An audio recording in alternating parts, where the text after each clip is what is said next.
नमस्कार दोस्तों, धर्म रहस्य चैनल में आप सभी का एक बार फिर से स्वागत है। पिछली बार की कहानी को आगे बढ़ाते हुए अब हम जानेंगे कि आखिर उस राजकुमार ने उन दो कुमारी कन्याओं को अपने वशीकरण में लेने के लिए क्या किया था। तो जैसा कि आपको पता ही है, उसने अपनी तांत्रिक माया पद्धति का उपयोग करके वहां के वातावरण को सूर्य के प्रकाश के माध्यम से गर्म कर दिया। सूरज की तेज किरणें जब इन कन्याओं के शरीर पर पड़ने लगी तो इन्हें प्यास लगने लगी। अपनी साधना को पूर्ण करने के बाद अचानक से इन्होंने अपनी साधना बंद कर दी, क्योंकि प्यास के कारण अब बहुत ज्यादा तकलीफ इन्हें हो रही थी और ऐसे में उनके पास अब कोई अन्य विकल्प नहीं था, क्योंकि उन्हें किसी भी तरह से पानी प्राप्त करना था कि तभी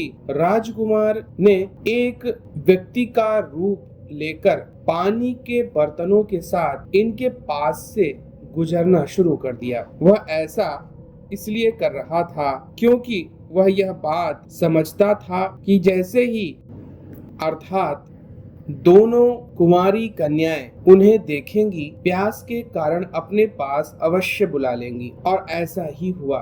जैसे ही उन दोनों ने इस व्यक्ति को पानी के साथ देखा, तुरंत ही दोनों कन्याएं इसके पास पहुंच गईं और कहने लगी कि हमें पानी पिला दीजिए, क्योंकि हम पानी के बिना नहीं रह सकते हैं, बहुत तेज प्यास लगी है। तब राजकुमार, जो कि वहां पर एक साधारण व्यक्ति बनकर आया था, उसने कहा, वह सब तो ठीक है, लेकिन मैं आपकी सेवा के बदले कुछ चाहता हूँ। तब अर्थात दोनों कन्याओं ने कहा कि हमें तुम्हारी हर शर्त मंजूर है, क्योंकि हमें बहुत तेज प्यास लगी हुई है। पहले हमें पानी पिलाओ, हम तुम्हारी सारी बात मानने का वचन देती हैं। और राजकुमार ने उन्हें पानी पिला दिया। तब कन्याओं ने पूछा, तुम कौन हो और यहाँ क्या कर रहे हो? इस पर्वत शिखर पर आने का क्या कोई विशेष कारण है? तब राजकुमार ने कहा, मैं तो यहाँ सिर्फ इसलिए आता हूँ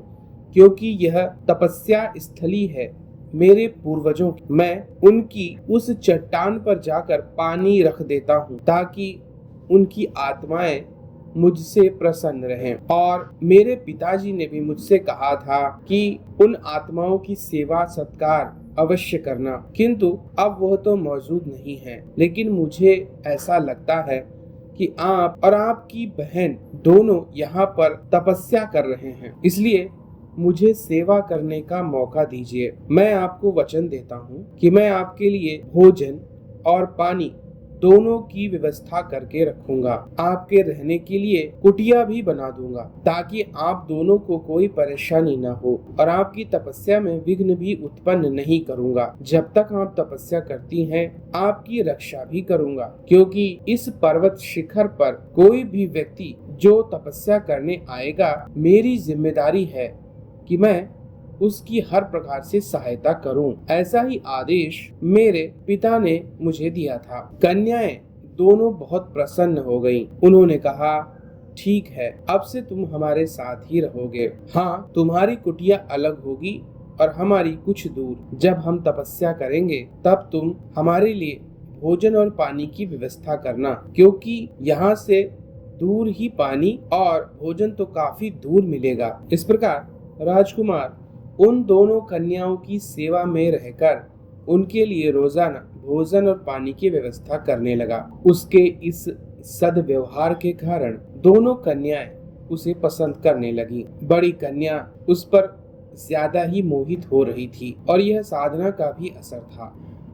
साधना के समय बीतता चला गया।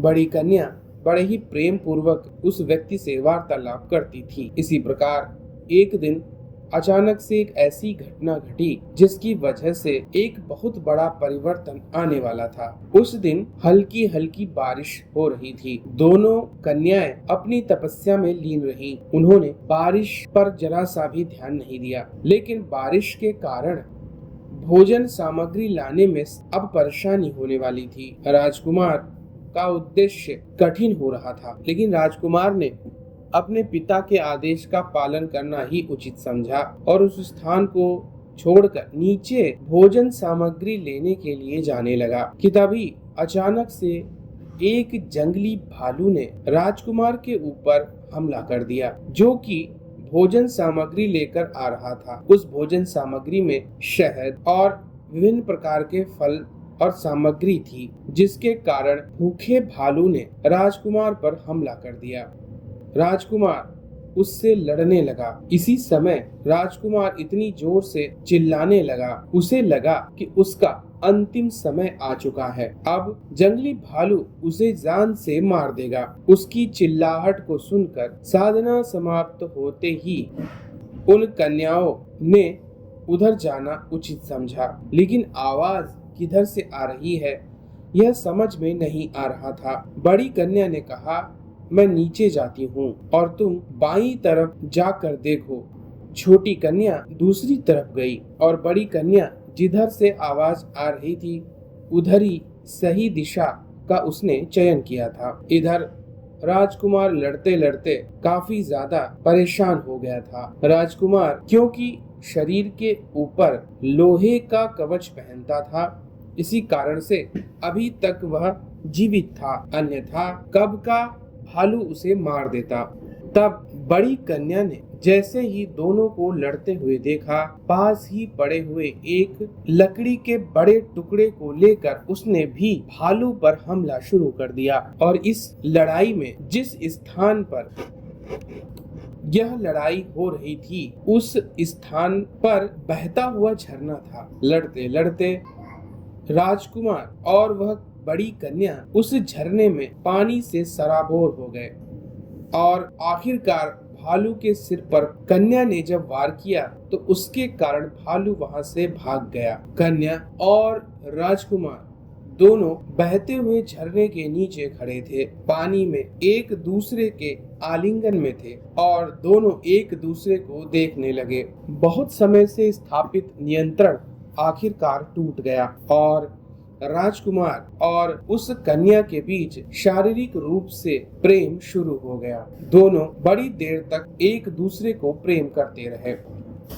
एक दूसरे के शरीर के इस आकर्षण के कारण काफी देर तक वह वहां से नहीं निकले। इधर छोटी कन्या चारों तरफ ढूंढती रही, लेकिन ना तो वह पुरुष ना ही उसकी बहन कहीं दिखाई दिए। इस प्रकार से कुछ देर बाद एक दूसरे को संतुष्ट कर दोनों झरने के नीचे से ऊपर पहाड़ पर चढ़कर आने लगे। दोनों एक दूसरे से बहुत प्रेम करने लगे थे, लेकिन तब राजकुमार ने कहा, मैं आपसे एक बात कहूँ, आप इस बात को अपनी बहन को नहीं बताइएगा। राजकुमार की इस बात को तुरंत ही बड़ी कन्या ने मान लिया और कहा कि अब हमें साधारण व्यक्तियों की तरह ही बर्ताव करना चाहिए। छोटी कन्या दोनों को देखती है और सारी बात को सुनकर अपनी बहन को गले लगा ले, उस व्यक्ति को प्रेम पूर्वक देखते हुए शुक्रिया करती है।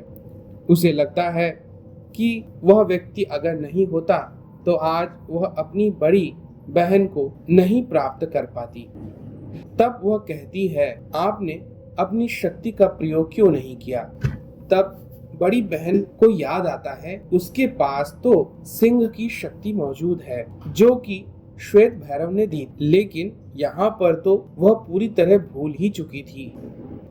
तब उसे याद आता है और कहती है, अब की बार ऐसी गलती नहीं होगी। इस प्रकार एक रात्रि अचानक से राजा के कुछ सैनिक राजकुमार से मिलने आते हैं, जो कि दूर उन कन्याओं की कुटिया से कुछ दूरी पर उसकी कुटिया जो कि उसने अलग से बनाई थी वहां पर रहा करता था। राजकुमार को संदेश राजा की तरफ से था। कुछ देर गंभीर वार्तालाप वहां पर हुआ। शायद किसी विशेष प्रकार की आज्ञा राजा ने उसे दी। इस आज्ञा की वजह से राजकुमार सोच में पड़ गया। उसने अपना सर पकड़ लिया था। आखिर वह इतना ज्यादा परेशान क्यों हो गया था? अगले दिन ही यह पता चलने वाला था। राजकुमार पूरी रात नहीं सोया। वह बहुत ज्यादा परेशान था, लेकिन राजा का जो आदेश था वह तो उसे पूरा करना ही था, क्योंकि राजा को पल पल की खबर वह देता था।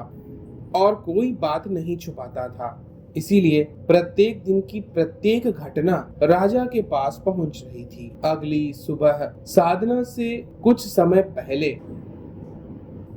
वह राजकुमार उस बड़ी कन्या से कहता है कि चलो कहीं दूर चलते हैं, तुम्हारी छोटी बहन को यहाँ पर कुछ कार्य करने को दे दो, हम दोनों थोड़ी दूर जाते हैं।